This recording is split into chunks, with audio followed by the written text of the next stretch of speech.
Hello, everybody. You're listening to Fireside Paranormal Podcast. My name is Jordan Cline, and Happy New Year, everybody. I hope everybody had a great New Year's. I hope everybody stayed safe. It is the time for New Year's resolutions. I know everybody out there has got something fun that they're going to do, so if you have a New Year's resolution, share it with us. Email us at firesideparanormalpodcast@gmail.com. Get on our Facebook group, Fireside Paranormal Hub. Tell us all about it. I know me personally, healthier lifestyle. That's definitely going to be number one on the list. So what about you guys? We are going to start off this new year with our featured story, which is coming in from Rebecca. Hi, I'm Rebecca from Charleston, West Virginia. I have a ghost story. I went to a bed and breakfast with my friends on a ghost hunt, because that's what you do whenever you watch too much Taps. So I had my little gear. I was all excited. I did my research. I was like, we're going to go have fun and we're going to go see ghosts and it's going to be great. So me and my friend, we drove all the way to Pennsylvania. It was a lot of fun. We saw Gettysburg. We went to a lot of different haunted locations, and we went to this they had psychics. It was like all these people, and it's supposed to be this really quaint.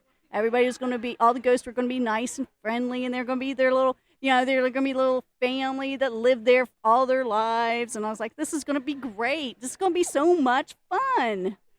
And so we went in and we got sectioned off into groups, and the whole entire place was completely filled to the top with people.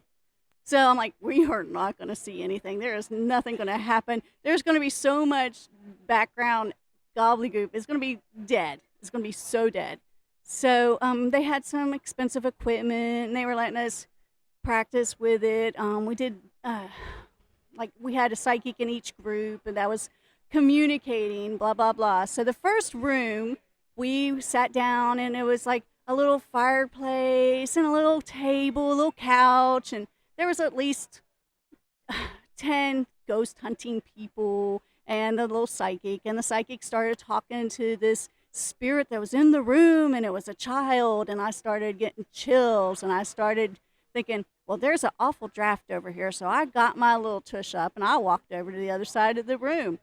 And then the psychic said, well, there's somebody here, and they're trying to communicate with you because you look like their mother. I was like, I am, okay, so I have, it was a Pennsylvania Dutch. I have some German in the back of me. I'm like, okay, well, maybe it's like ancestor, and I might look like somebody that they had in their past. So anyway, so we moved on. That was a little weird. I was like, okay, well, I've never gotten the cold chills before going to any of these places. I was like, well, maybe we got some activity. Whee! Not scared.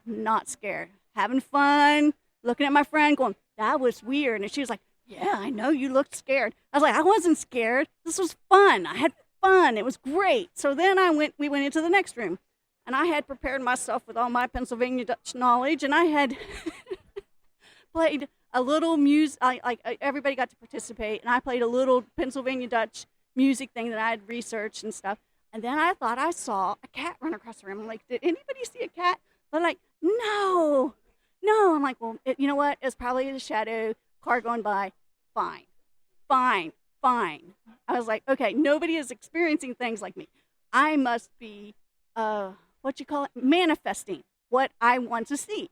So I need to stop manifesting what I want to see, because if you look for it, it's there. Okay, so I was fine. Okay, so then we went on to the upstairs boudoir. It was great. Everybody was having a good time. We had some orbs in our photos. We're all like, look, we got orbs. This is so much fun. Look at this. I got orbs in mine. Did you see yours? Yes. It's like, it's probably dust. So it's like great. We were all kind of still laughing, having fun. And so there was some creaks and some different, like normal house noises. Then we went into the room that had the portal. Big glass mirror. They're like, this is a portal. This is, so if you take pictures of this, you might see orbs and stuff. I'm like, okay, fine. Learned about portals. It was great. We had a good little discussion, talked to the psychic about it. And we took out the spirit box. Spirit box, great. It was great. It was going great. That's great. I'm like, that sounds like nothing. Sounds like nothing. So we each took turns asking questions. Blah, blah, blah. I don't remember what I asked. I don't care what I asked. What came through was bitch. Right up straight to my answer. And I'm like, I didn't do anything. I am not. So I started freaking out. And I walked right out of the room. I got up with my cute little tools that I'd brought with me. And I just said, I'll be downstairs when you guys are done. So I sat there with the other mediums that lived in the house. I said, your little friends are not nice. They just called me a bitch. And they're like, holy crap. And they was like, flew up the stairs. And I was like, well, I'm sorry, but they did. They called me a bitch, and I don't like your little friends. They're not nice. And so, yeah, okay, so they went up there, and they said, well, somehow the portal got open, that somebody did dowsing rods, and somehow that opened up the portal. And so they went up there, and they closed the portal and stuff, and it was like, fine, well, now we got to do the basement. It's like, ugh, I just want to leave. I'm totally done with this. My friend's still like, I didn't see nothing. Nothing's happening. I'm like, yeah, good for you. Good for you. You didn't just get called a bitch through a little box that goes, this is not fair. My first ghost experience, and this is what I'm getting. Okay, so then I go to the basement. And as soon as I get down to the basement, we're all in a little single line because, of course, it's an old house, and it's got these little tiny wooden steps, and you got to... little tiny, and we're all really close together, and it was like a good time. Everybody was like smiling and looking around. I got down there, and it's the dream that I have all the time. It's a room, a long, long hall with all these little doors, and when you look through the doors, there's stuff in each one of the doors. I'm like, I have this dream like 90% of the time. I'm like, oh my God, I'm now in my dream. And so it didn't matter what happened after that because I was totally freaked out because I had been there before. I was probably that kid's mom in a past life, and here I am, all upset, and I was just shaking. I'm like, how do I get out of this without looking like some totally lunatic person? I'm like, standing there. I was holding a stranger's hand. I'm like, I don't think I can do this. This is my dream. I need to get out of my dream. And they're like, you're fine. So then it was all over. Nothing happened down there except for my panic attack. Because that's what you do when you walk into your dream and you see this house that you've never seen before and you dream about it over and over again. So, just saying, I had a terrible experience because I was called names and I had cold feelings and people, and the psychic was saying this kid was my mom's that mom's kid, whatever, So, so we got up there and we're like all done. And so the psychics were all like super serious. They're like, everybody line up. We're going to sage you all before you leave. I'm like, holy crap, what did we release? Yeah, I'm like, look, I don't know your name, but you're going to double sage me. And that's my ghost story. Thank you. Thank you so much, Rebecca. And if you want to be one of our featured stories, make sure you email us firesideparanormalpodcast@gmail.com. You can either record it or you can send it in writing and we'll read it. So make sure you get that. We have an event coming up called Hidden Marietta Paranormal Exposition. In the ballroom of the haunted and historic Lafayette Hotel, we will gather together all those who delight in the supernatural.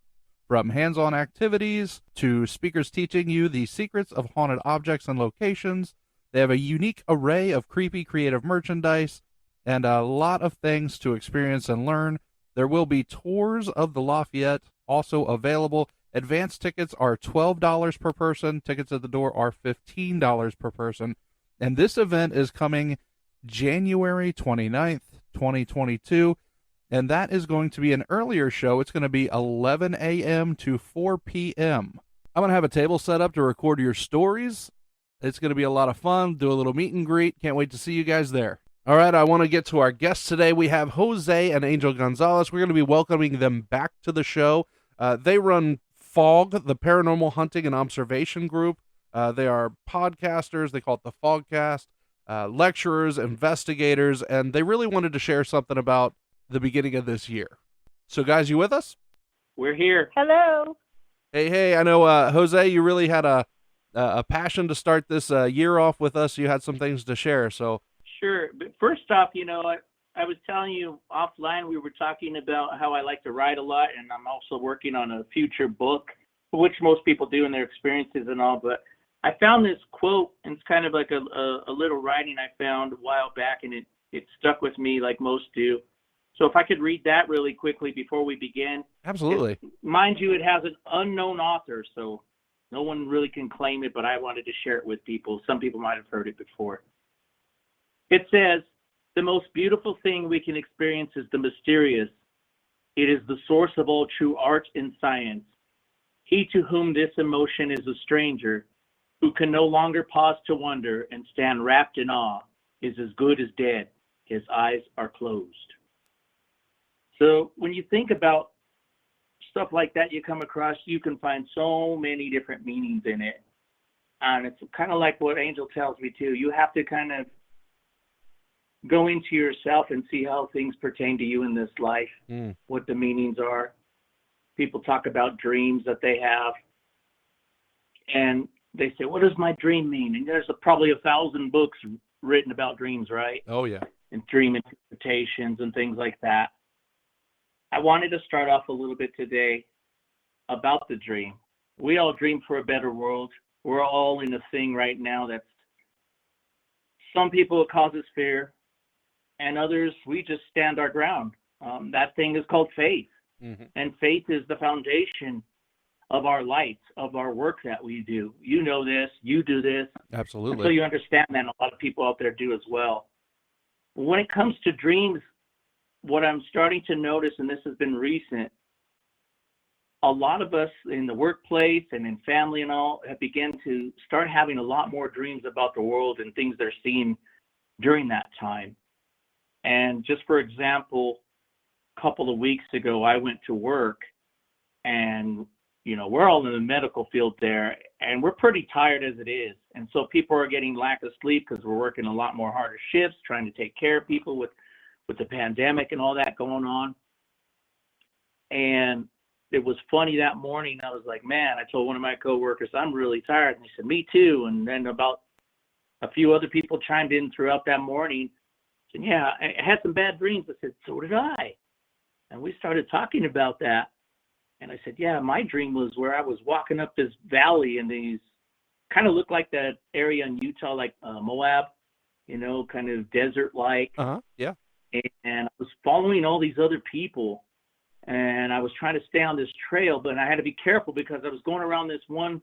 It was like a little neighborhood or something there, and this guy had on his property this whole troop of baboons. I'm like, what the heck is this with all these? But these baboons were like guard dogs, and they were very vicious, and we were trying to stay away from them. And so I was like, okay, we'll just keep going down this trail here. And I was trying to meet up with these other people, and then this sign said something about go this other way. It was trying to redirect me, and I didn't understand it. But I got to this part of the dream, and I'm standing on this high cliff with these other people. We're trying to reach this church down in this valley. And you start seeing these big bolts of lightning hitting down, and it was just started striking people randomly every 30 seconds or so. And I saw it was getting closer and closer, and I'm like, whoa. So I woke up, and I was like, my heart was racing, and I could feel Angel next to me kind of rubbing my arm, which she does. She protects me in the dream time, because that's something that's been with me since I was little. Some people that practice in shamanism or Native American medicine, things like that, that's in my family. One of our gifts is in the dream time. It's where we see our higher self. But I was discussing that dream with people, and I thought they were going to think it was weird, but no, I was having dreams too, where almost seeing a lot of groups of people walking in lines to places trying to find refuge and all. So that was the theme. Wow. So long long story short, I was like, I hear this all the time in the paranormal world, and I'm starting to hear it a lot more about people saying that they're getting these dreams or like we're entering a new age and all that. Well, there's people in Mexico and down in the Yucatan. They're called the Quiero Shaman. They're the last of their line of seekers, and they're connected to all creation. And these guys practice in their beliefs about they're able to see where humanity's going and that we need to change things. And these guys have talked about us moving on to this next level of consciousness. We right now are Homo sapiens, and they say that we're going to move on to a next reality called Homo luminous, which goes back to us being celestial beings. I mean, it's some pretty deep stuff, and some people understand it, some don't. But it's really interesting to see that even in that part of the world, how the similarity is like there's still hope in all this darkness. There's always hope. That's right. And I was going to kind of have Angel chime in a little bit somewhere down there, and then we can keep going into some other subjects we want to cover today. What were you saying about some of the dreams that people were telling you too? Or I know you don't like to share a lot of your own because you remember the last time we were talking with you, Jordan, that Angel taps into a lot of the spiritual realm, especially when she sleeps. Oh, yeah. So what I think when it comes to these profound dreams that people are starting to experience, it's kind of like a download. And I keep saying, the spirit world will send us little bits and pieces of things that would kind of make us level up in our existence and in our belief system. And we need to know this so that we can be prepared for the future and what the future holds for us. So when do you think this is going to happen? When do you think this leveling up will happen? It's already happening. People are already starting to level up and have more of an understanding of the spiritual realm in conjunction with how we live now on Earth as earthbound entities. So you think this new stage is going to be more of a spiritually awake, I think so. I think we can't progress further if we don't have the spiritual aspect, because that's the most powerful. I always think back to when someone is oppressed so much by evil entities, they always refer to the Catholic Church to do an exorcism, and there has to be spiritual aspects that have to do with us leveling up. There has to be. You can't be a non-believer in anything and be the person that you need to be in the future. I feel like you have to have some sort of religious belief and some belief system to base your understanding on. And it all goes back to even prayers. When we say prayers are powerful, and prayers are what get us through our hardest times. Agreed. Having something to believe in, it always puts us in the mindset that we need. We always say God gives us certain things, or like for the new year where everyone's talking about New Year's resolutions, and when people pray, sometimes people pray the wrong way, and people say, God help me, God give me this, or God give me that. That's not how you pray in essence. You're supposed to say, give me the strength to do what I need to do. Give me the strength to overcome this adversity. Because everyone comes from different backgrounds and all. We all suffer hardships and we all have to toil, but that's part of life. This is the boot camp for the soul, and we don't get out of here easy. And we all go out through the transmutation of death. We all have to level up like that. No one's going to escape that. That is guaranteed. That's right. No matter what your background or belief system is, we all die, but the body dies and the consciousness lives on. And I always tell people, especially ones I take care of, it's like, keep going. You have a mission. You have to keep moving forward. There is no quit. My father raised my brother and I on his own. He was a single dad. He was blind from diabetes, type 1 diabetes. It wasn't always blind. He lived most of his short life up into his mid-20s before he started losing his sight. And I can imagine how scary thing that was. Oh, absolutely. I couldn't imagine. What's that? I said, absolutely. I couldn't imagine. Yeah. And so here's a man who's still young and doesn't have a partner to help raise his boys. And he's relying on faith. He would take us to church every Sunday. We would, as kids, you're like, you don't want to go, here we go again. But years later, after my dad passed, my brother and I had been talking recently, and he said, aren't you glad that Dad still forced us to do that because it gave us that foundation? I said, yeah, brother. Mm-hmm. I said, faith is the guidepost. We have to trust it, follow it. That doesn't protect us on its own. God's grace has to protect us, and that comes from him. And we have to earn that. We have to suffer. We are forged in fire, and there is no giving up.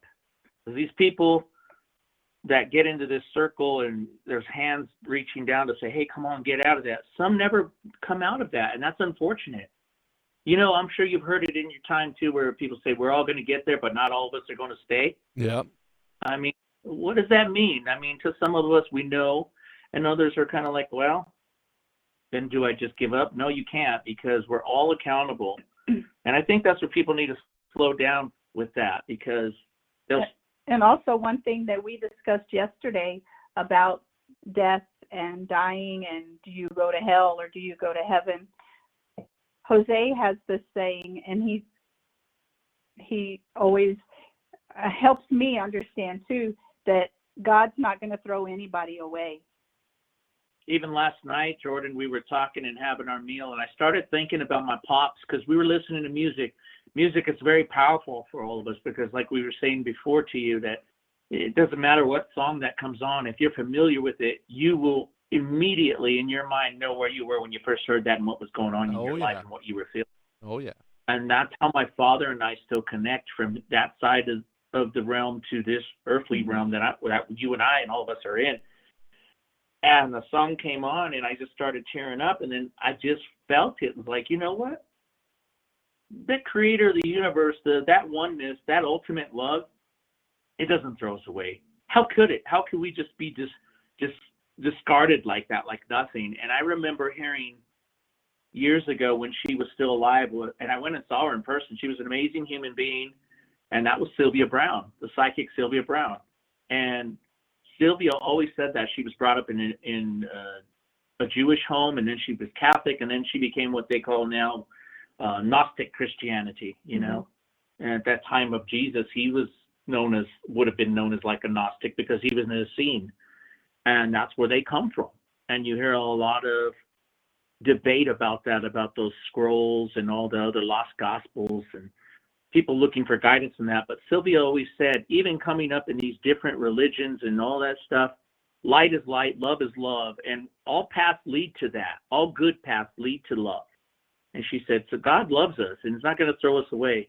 So even in your darkest times and all that stuff, when you see things that you don't understand and it frightens you, she's like, you got to remember where you come from and ground yourself in that.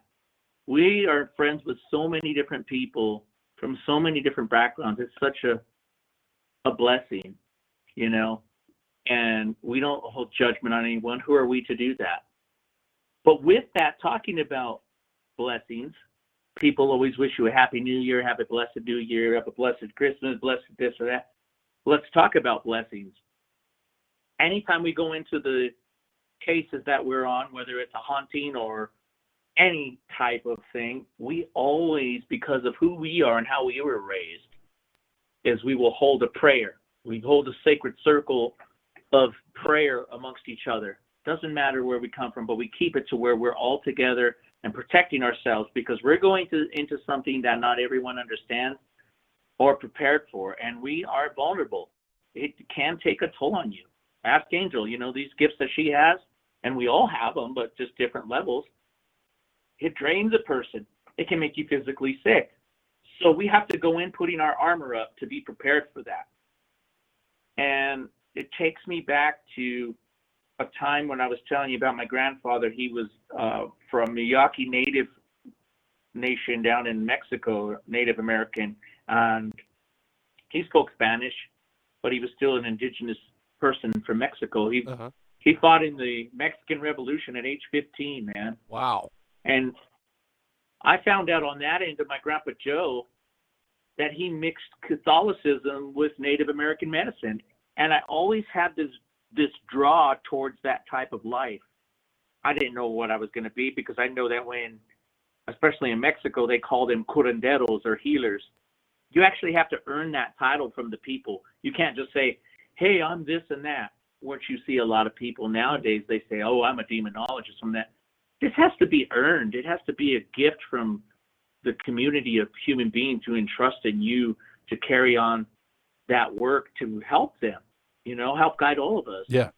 And I was giving a lecture one time about a thing called the ojo, el ojo malvado, ojo maligno, and in angels culture. What do you guys call it? Malocchio. Malocchio, that's from the Italians. But translated, it means the evil eye. And a lot of that comes from people saying that you can put a curse on people because you're envious or jealous of someone. Do curses and blessings and all that stuff, are they all real? Yes, if you put enough power into it, like Angel was talking about, the power of prayer, you speak it out, you put it into existence. I mean, we manifest things all the time as human beings, which means we should be mindful about what comes out of our mouth, especially now when we're speaking to other people who we've never met and they're listening to us. Because we're all one family, we need to look out for each other, right? Yeah, and in the Bible it says, the power of life and death is in the tongue. Absolutely. You speak life or death into things. But his story that I will share with you, kind of down that line of the ojo, I have to tell you, and I'm dating myself a little, but that's all right. It goes like this. I was born in 1974, and my mother had told me, when my mother and I talked, she said, man, you came out really fast. So right away in life, I was already, she's like, if the doctor wasn't there at the end of the fit and caught you, you probably would have hit the floor. I was like, dang, I wanted out that bad, right? So some time went on that my mom and dad, young parents that they were taking care of me. As an infant, infants go through things. They catch little colds and things like that. But my mother had told me that there was one point where I got really sick. And being a respiratory therapist now, I thought about that. I said, well, did I have something called croup or RSV or things like that? She said, no, we had you checked out at the hospital because we were really worried. You weren't eating. You were getting really sick, and we were just concerned, and no one could figure it out. So my parents decided the one thing they could do that no one else tried was take me to my Grandpa Joe. So I call him Grandpa Joe, but his name was Jose Gonzales too. And she said that they took me to my Grandpa Joe, and he looked at me and he said he has the ojo, he has the evil eye on him. He said, give the baby to me and I'll work on him. So she said that my grandpa took me and he sat down in his chair where he always did, and he started working on me. He put me on his lap and he was massaging my back, and then he would flip me back over and work on my tummy and all that stuff. And he started using these anointing oils. And she said he was working those on it, and then he said some prayers. She didn't share the prayers with me, and it'd been so long ago that I probably wouldn't be able to know what they were now. But I'm trying to find something here, Jordan, because it had a little note about. Oh, here it is. It had a little note about what went on, what my grandfather did. Now, this is a practice that they do in Mexico a lot, in a lot of Hispanic and Latin American cultures, right? Oh, okay. But I don't know if you've heard about this or not, but it's about where the curandero uses a traditional cure, and he sweeps a raw chicken egg over the body of the victim that, to absorb the power of the person with the evil eye. So it's supposed to take it off. So you'll see people where they use this egg. It's a raw egg, and they go around and they'll say these prayers. I actually have a book on some of these types of prayers from my people that teaches how to do it correctly and help take that off. Wow. But he took it around my body and was saying these prayers. And then she said that, he kept it under the pillow in the crib to leave it there for the night. She said, I'm going to leave it there. And she says, I watched you all night. She's like, you were really sick. And I was really worried. She said, if I hadn't seen it for myself, I wouldn't have believed it. But she said the thing that he did next is, which what a lot of these healers do, is he took that egg in the morning time and he broke it into a glass of water. And as he had placed it under the head of the bed, what began to start coming out of the egg as it was broken into the water was almost blood-like, black-looking kind of, I don't know if it was sludge or whatever, but it wasn't right. It wasn't like your typical raw egg. Wow. And I've seen this stuff before firsthand with people doing that practice, and I've seen it recorded on older shows about, different things unexplained and all. And I watched this one lady one time doing this down in Mexico, and I was like, that's what my grandpa used to do. And she said, my mom had told me that after that ritual was done, I was better. No more sickness and all that. But I used to hear about the evil eye growing up a lot, and I still do. And I know if you go into some of these holistic stores or metaphysical stores and all, you'll see some symbols in there, like these different bracelets people will wear. They're red. Some of them have them where they're blue, but they have these little blue eyes, blue and white. Looks like an eyeball. I guess that comes all the way from Turkey. I was doing some research on that, and that's the ojo. That's to protect you from the evil eye. It's a talisman that people wear. In fact, my brother had just gotten one for Angel for Christmas. He gave it to her. He's like, yeah, do you think she'd like that? I said, sure. And it's beautiful. I mean, I say everything and anything to help protect us while we're on this planet, right? Wow. But I was so fascinated by that. That's where it began for me as a kid, down that path through my grandfather.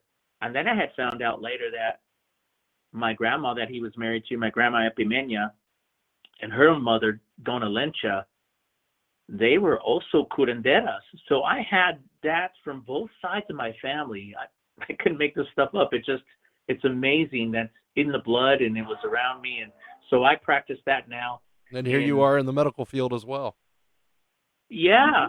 And so you're a modern day. And even in ancient times during the Greeks, they had a circle of people called the keepers of the breath, because the breath is sacred to keep you alive. God gives you your breath every day, even while you sleep, And here I am doing that work to help people breathe. And look at what's happening now in the world with this sickness going on. People are having trouble breathing, bro. Yeah, that's incredible. What a family legacy. Yes, it's an honor to have that too. In the beginning, I was a little afraid before I ever met Angel of doing this type of work, because I remember in our last interview, we were talking about how it kind of started with my friend Tim and all. Oh, and let me tell you this really quick, mentioning that, Jordan. Okay.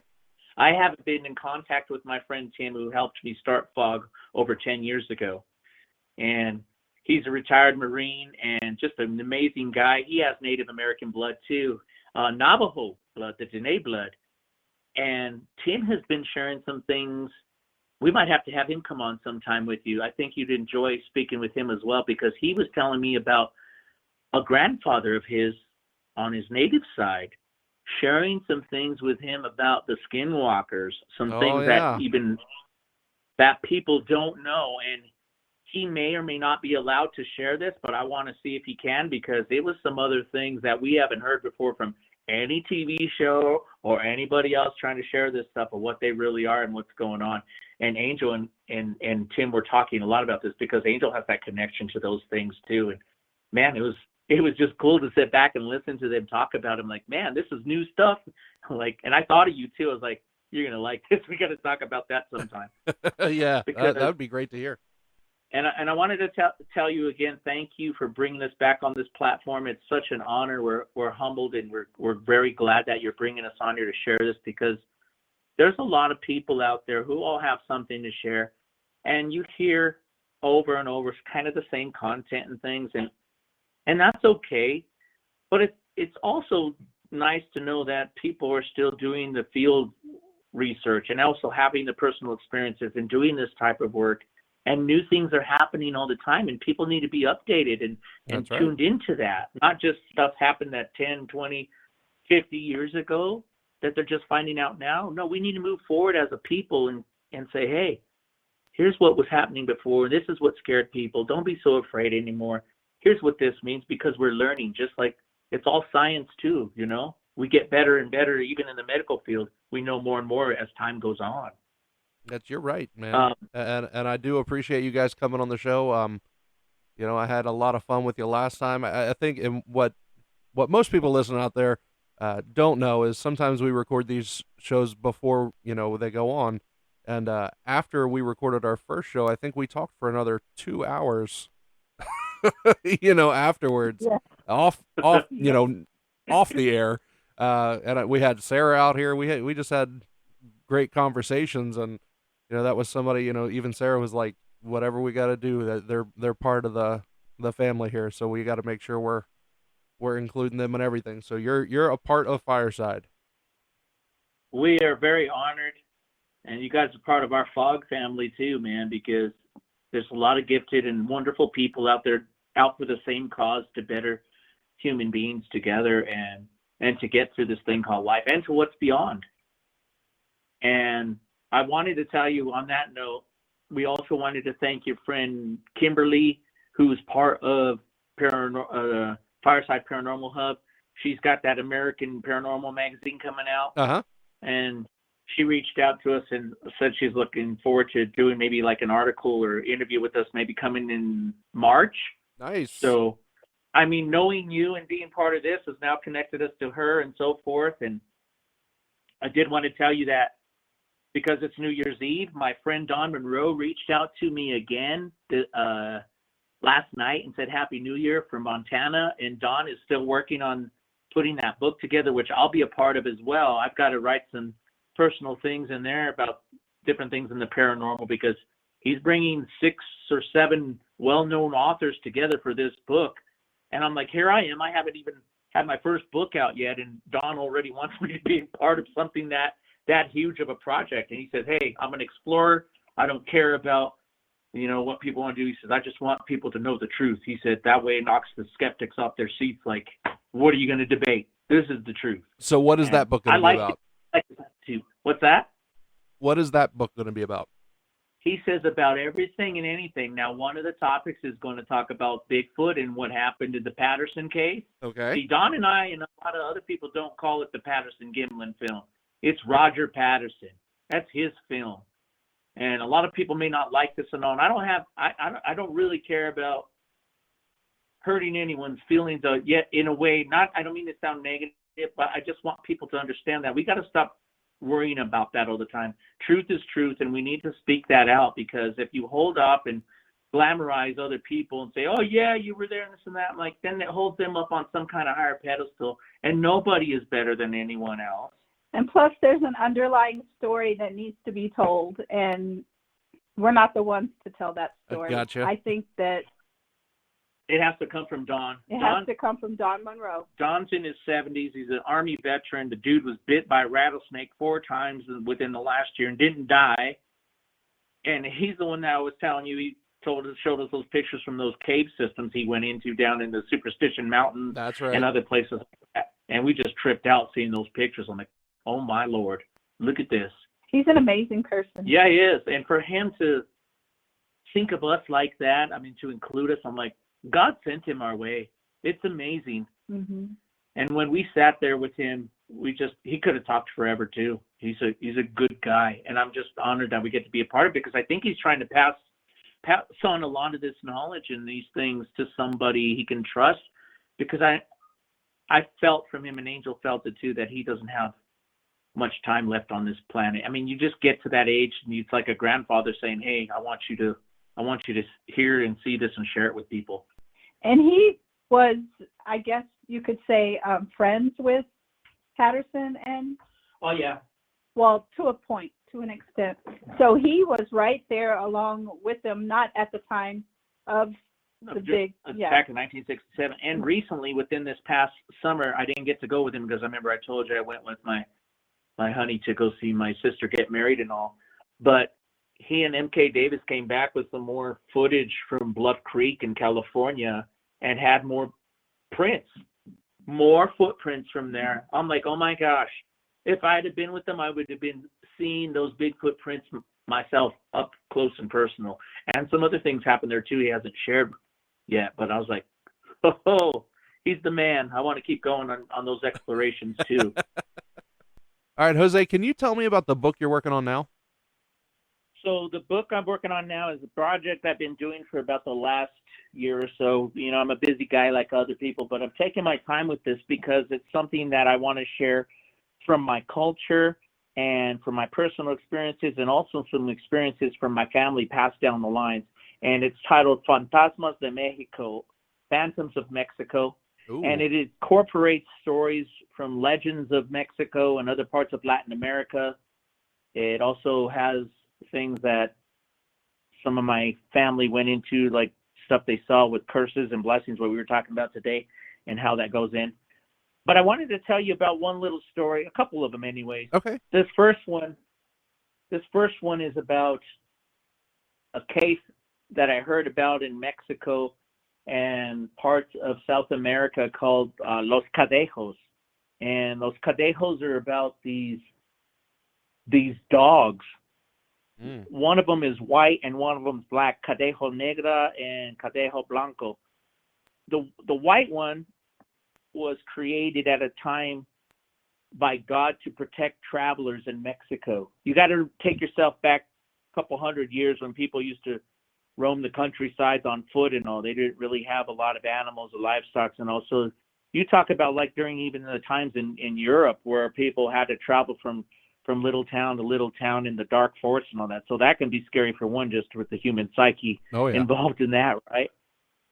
So to protect these travelers from people that were trying to rob them and other bad stuff happening to them, you know, there's a big belief in the spirit realm and all. And even before the conquest of the Spaniards in Mexico, our people were in tune with the Creator and with all the entities around them. A lot of these things that we research now, our people had already been in union with them.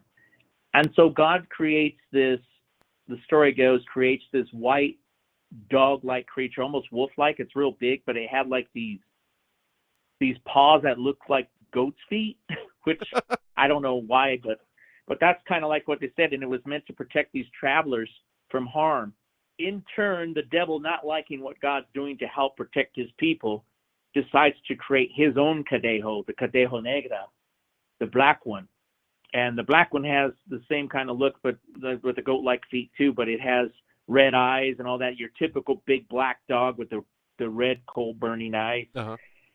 And it attacks people. And what they were saying is that if you ever came across a Cadejo Negra, that you weren't to look it in the eyes, because if it locked its eyes on you, then it would attack you and do that. But you weren't supposed to turn your back either and run away from it, because it would devour you. And it said that if you looked too long, that it could drive you into madness, insanity. And I thought, wow, that's kind of a crazy story.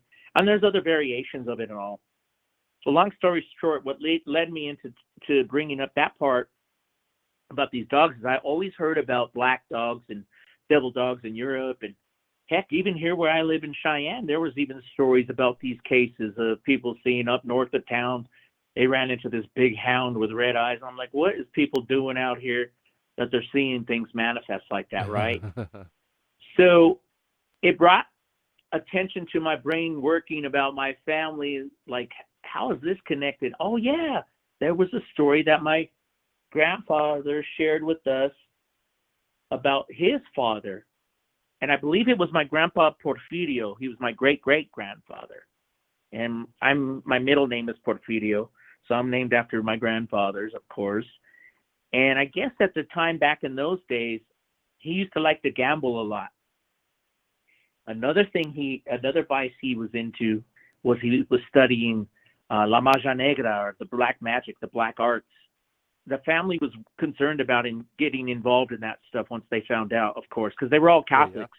Yeah. And so he was gambling, and there was a night that he was walking home, and in those days they carried their pistol next to him because they didn't have any other types of protection unless they walked with their dog or something. So he had a loaded revolver on his side. And he's walking down that dirt road, not too far away from his home, and my grandma's waiting for him. You know, like she's probably gonna kill him when he gets home, right? He's coming home so late, still gambling, doing all this stuff. So, calm night. The story goes is that this out of nowhere, this tumbleweed rolls up next to him, and he looks down, and I guess he was a little bit intoxicated, and he's like not paying it no mind. Well, then it begins to call him by his name and start talking to him. Oh. And that freaks him out. And so much that he draws his pistol and he starts shooting at it, and it laughs at him. It's laughing at him. So at that moment, as his gun's going off, Grandma can hear it off in the distance, the gunfire. So she's running to the door, and not too much longer later, the Grandpa shows up, and as he's coming up to the door, she sees him with this look, frightened look on his face, and he's like pale white. Yeah, and he runs up to the porch, and just as he gets to the porch, bam! He faints, passes out at Grandma's feet. Oh. She gets him in the house and gets him settled. You would think that he would stop meddling with this stuff, right? Yeah. No. Being the man that he was and still doing his thing, another night goes, sometime later, and they're all sitting at night, and Grandma and everybody are there, the family's there, and they're playing cards and drinking and having a good time socializing. And Grandpa's there at the table with them, and they're doing their thing. And then out of nowhere, the big front door on the house, boom, blasts open with this gust of wind. That's what they're seeing. The family's seeing this. And they're like, what the heck? So they're struck by that. But Grandpa sees something different. He sees a big black dog at the doorway with burning red eyes. And he starts saying, Diablo is coming to get me. He's saying the devil. And he's like, pray for me. Next thing you know, they see him get yanked from the table by an unseen force. They don't know what it is. He's seeing a dog. They're seeing nothing. And he's starting to get drugged out of the kitchen through the living room and starting to get pulled out of the house. And he's saying, pray for me. So the grandma and everybody else got on their knees. They start doing their Catholic prayers and all. And obviously it worked, thank God. I mean, I wasn't there, and, it's a story, but what was interesting about that, finally, after all that, Grandpa stopped meddling with the stuff. I mean, it took that much power for something like that to happen to him. He realized he was dabbling in the wrong thing. Yeah, and it's crazy from such a religious family, but I saw that happen a lot. I mean, growing up, my aunt and uncle, God rest their souls, they're passed away now, but they were my godparents too. And I was telling you earlier how my father raised my brother and I by himself. And so for a long time, my aunt and uncle would take us to help out in those first few years that my dad got divorced from my mom. And there was this book that my Nino, we call him Nino, like short for Padrino or Godfather. Uh-huh. My Nino had this book. He used to always be curious about extraterrestrial stuff and black magic and all that. So when he started finding out that I was doing stuff as far as fog goes and my research and all, he was into it, man. He was like, he said, I want to take you to these places here by Rollins here in Wyoming. There's these lights. He worked on the railroad for 40 plus years, and he was a foreman. So he got to see a lot of things out there outside of the city lights. Yeah, I'm sure. That some things he shared with me and some he didn't, He was a bad dude. And when I say bad dude, I don't mean like bad, but like a man's man, a tough guy, He wasn't somebody you messed with. He would give the shirt off his back for you, but he wasn't a guy that you wanted to cross. And he was a man of little words, but when he spoke volumes. And he made an impact on my life. But I remember him telling me about some of the things from Mexico too. He said, oh yeah, your Nina I didn't like one time we came back from Mexico and I brought back some books and they were on black magic. And I said, why would you be doing that? He said, because I like to study things like that. And I'm like, okay. I guess he started reading one night from the book and my auntie got freaked out. She cursed him. She's like, you can't do that. And she started praying, and it reminded me of the story with my grandfather about the woman of the house had to intervene and get him, like, stop doing that. She said because it got kind of cold in the room, and she was freaking out. She didn't want any part of it. Yet she had never really enforced that he got rid of those books, because after he passed away a couple years ago, my brother and I went into the house and we got a bunch of books out of there and some other things that we were trying to preserve from the family. And my brother had this bag of books, and he said he came across a book of black magic. And Jordan, he threw it away. And I told my brother, I said, oh my Lord. I said, bro, when you find things like that you don't understand and they have that much influence in them, please don't just ever discard them like that, because they can get into the wrong hands, and innocent people not knowing what that stuff's about. You can bring curses and other things onto yourself and ill will on your house, not even knowing. It's attachments, things like that happen. So let me ask you this, curious, Jose. right? What do you feel should have been done with that book?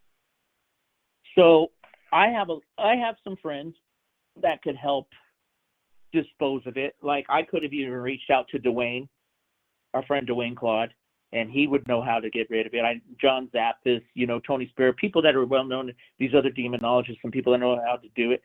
I know that there's methods that with certain items that you can contain them. The worst thing is that you should never burn things just to burn it to get rid of it, because that can release the evil out into the world even easier, because that element of fire releases that energy. So see, my brain went right there. I was like, why didn't you just burn it? Yeah, most people, that's your first instinct, is to want to do that, but that's not always the right method. People used to ask Ed Warren, why do you have all these things, these haunted items in your house here in the museum? He says, because we like to know where the evil is. We know it's not out there in the world harming people, and if we can contain it here and have a priest come in weekly and bless it in these casings and all, then we know we can keep it here at bay. Not to mention, though, it's still active. It's not as in its strongest state, but it can still be active at certain parts of the day and night, during those what they called psychic hours. But I would have reached out to somebody like that to get rid of that book, because I guess that one was pretty heavy. But here's the crazy thing. As I was going through some of the other books that I got from my Nino's house, Jordan, I found a book like that. Oh, yeah? And it's called, yeah, I've got it here. Angel just was mentioning it, but I wanted to read it to you. I'm not going to read any. Now, you just said, Jose. Huh? You just said, I know, I just wanted to give you the You title. got to be very careful with these books. You got to take care of it. Here, let me read you some of it. No, I'm not going to read this to you, but I'm going to tell you what it has. It's about the title that's in Spanish. I'm not going to read it to you because I don't want somebody to track it down and try to go and use this for themselves, right? Uh-huh. We got to protect people.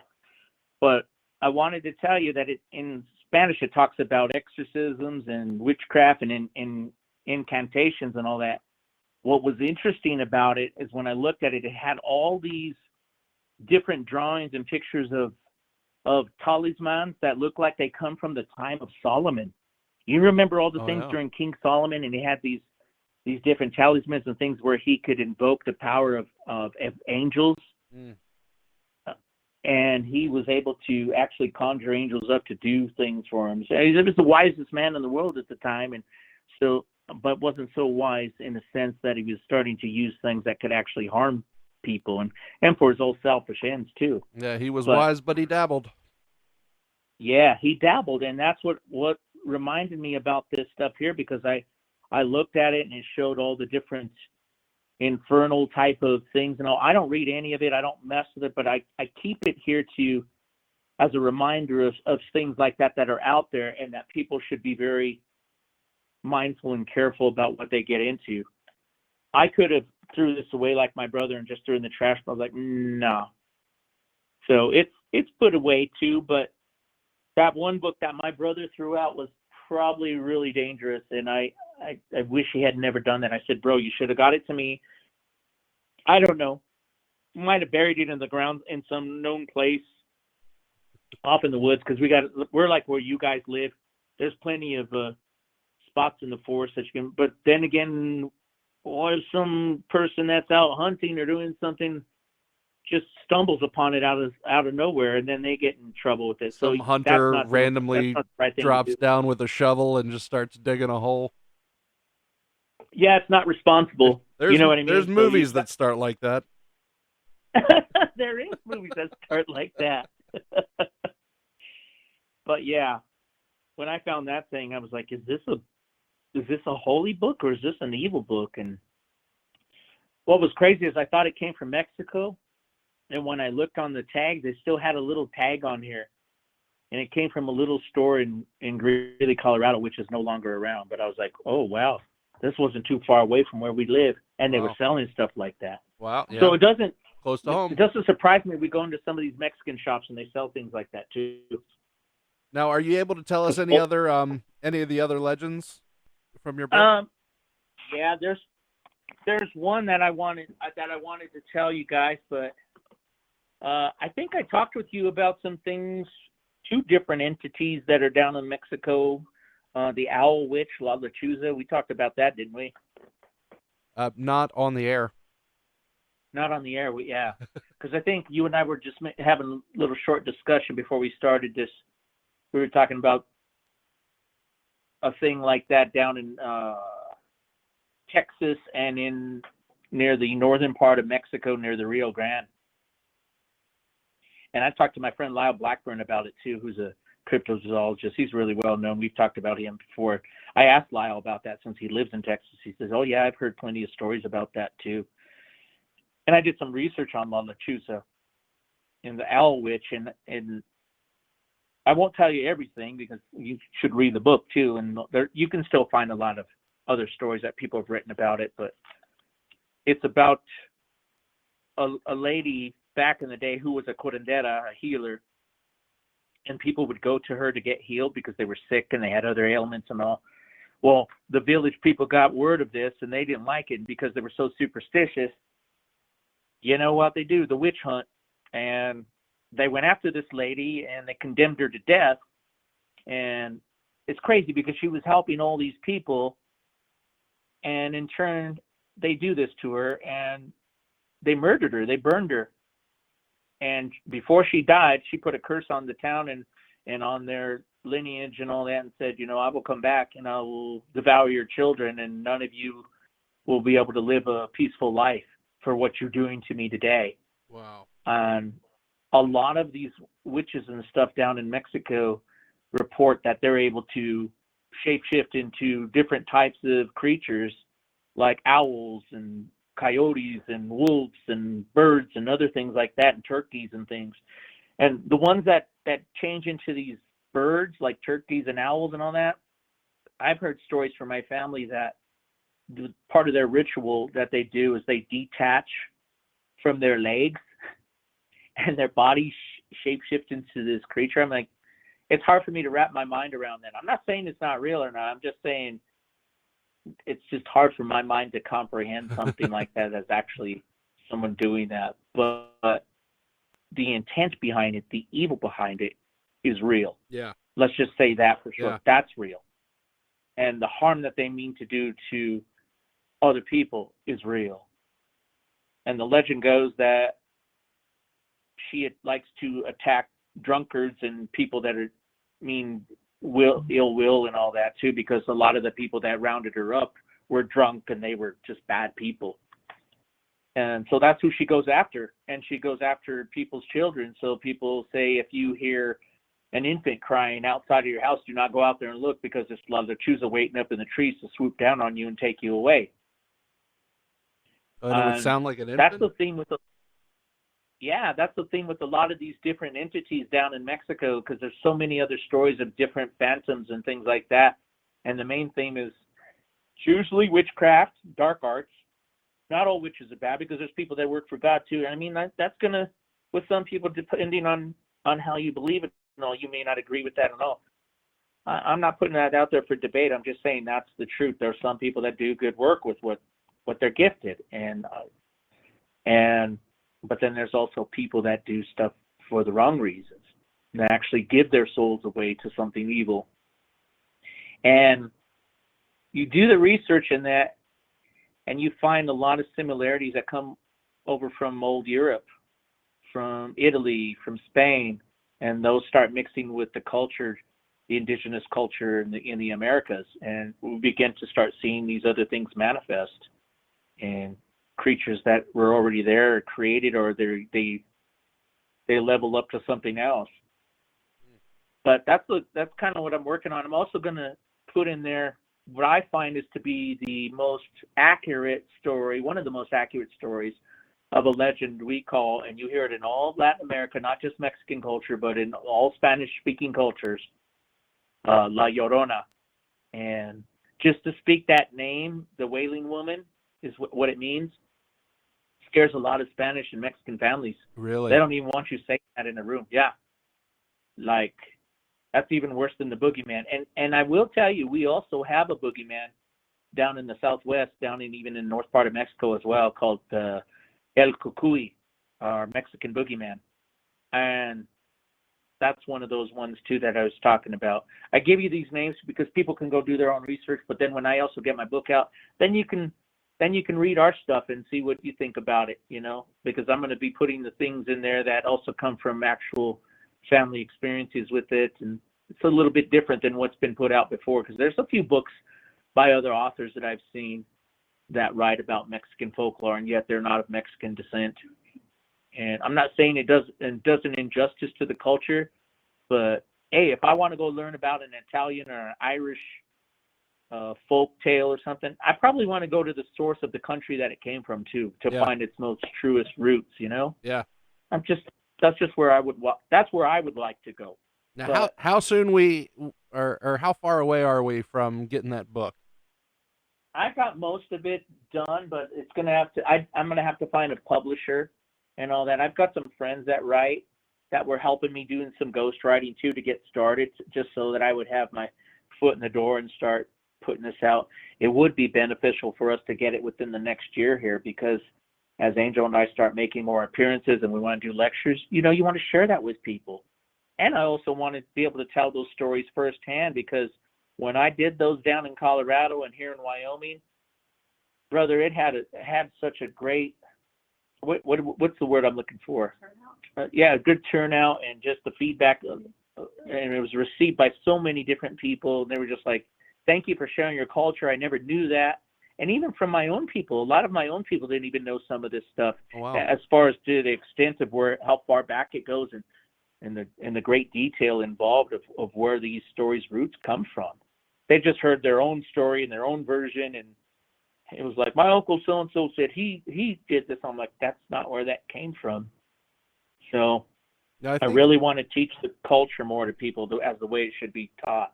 I think there's something about the old, cultural lores, and it's almost like, when you have somebody telling their personal ghost story or personal paranormal experience, people get in there a little deeper. They lean in, they listen carefully, they want to feel that, feeling, that emotion. It's the same with those lores. When people are talking about their cultural lores, like, people really want to just dig into that and feel that and believe that and see where the culture comes from.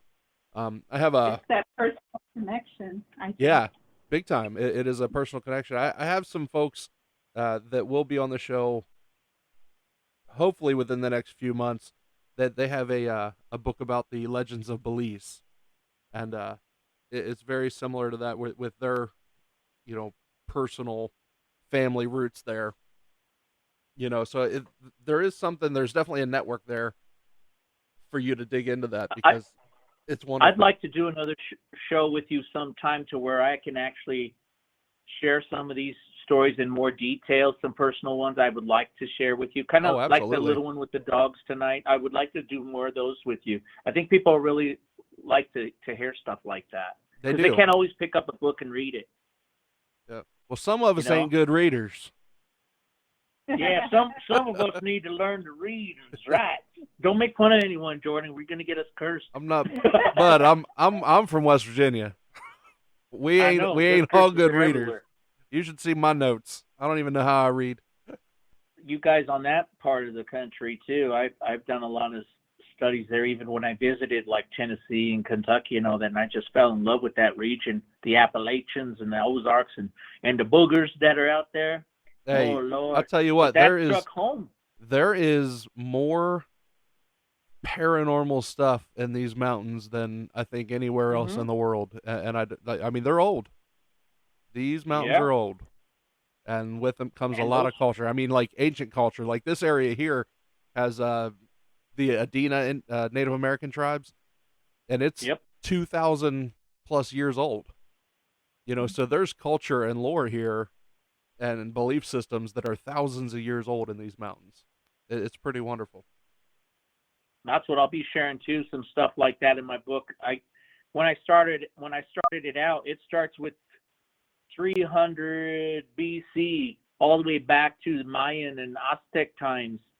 Yeah. And I start the stories off with that. That's how my book starts. Talks about the bat god and the bat cults for Kamasats. And it goes all the way back to my people, our ancestors, and their stories need to be told too, because it makes us who we are today. But I want to share that culture more so people understand us. And I've joined some groups of some other people that are on the same path of trying to help educate our children, and we want to be good ancestors. I always like to say each one teach one. You know, that's what we should do. I like that. And because we are the answers to the prayers of our ancestors from thousands of years ago. And I like to share this with people all the time. You know, I've had some friends and they said, man, I'm just white. And I said, no, you're not. You're a human being. There's only one race, and it's human. And I've said this before to you guys, but we all have culture, and we need to embrace our culture. We need to share our culture. And like we said before in one of our last talks, we talked about the food, the music, all those beautiful things that come from those cultures. Well, these stories too, they entice us and they keep us engaged with each other too. People like a good hair raised and tail. I'm like, oh, we have one like that too in ours, in our Viking culture. I'm like, yeah, isn't that funny how similar we are? Because we're all one, right? That's perfect. Yeah. That's perfect.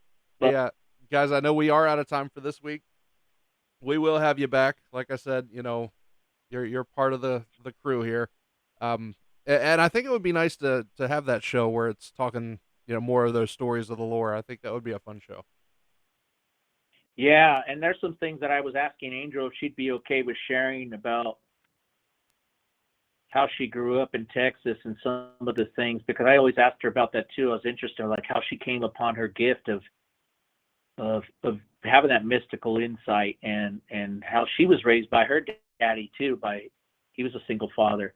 There were some things out there in Texas that Angel told me about, and I was like, ooh, that sounds like this or that. And I'm like, so we can get into some of that too, because I know her voice was going out today, and you guys had me yap most of this thing, but I don't mind. I like her to be heard as well. She's so important to the world and all of us, and I think it's only right. We need to balance it out. Balance is good. Hey, if people want to get a hold of you, what's the best way to get you? What do you think, Angel? How should they get a hold of us now? Because we're changing. It's easier for them to access us through Facebook. Yeah, that's the most easiest. Or to message Jose directly. Right. And that's also on Facebook too. I don't want to share my personal email. Right.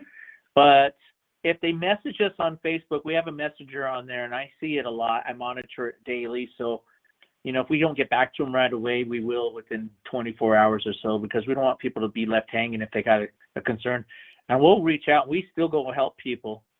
We have a person in Colorado right now we've got to go help, and another friend here in Wyoming that needs some help with their home, doing some cleansings and clearings, and just to help feel better about what's going on in their home, because they've had some bad stuff. Well, you talked about curses today, and these folks feel like somebody put something bad on them. So we're just going to go make sure whether it's happened or not, just so that they have peace of mind. That's the right thing to do. Now, are you also open?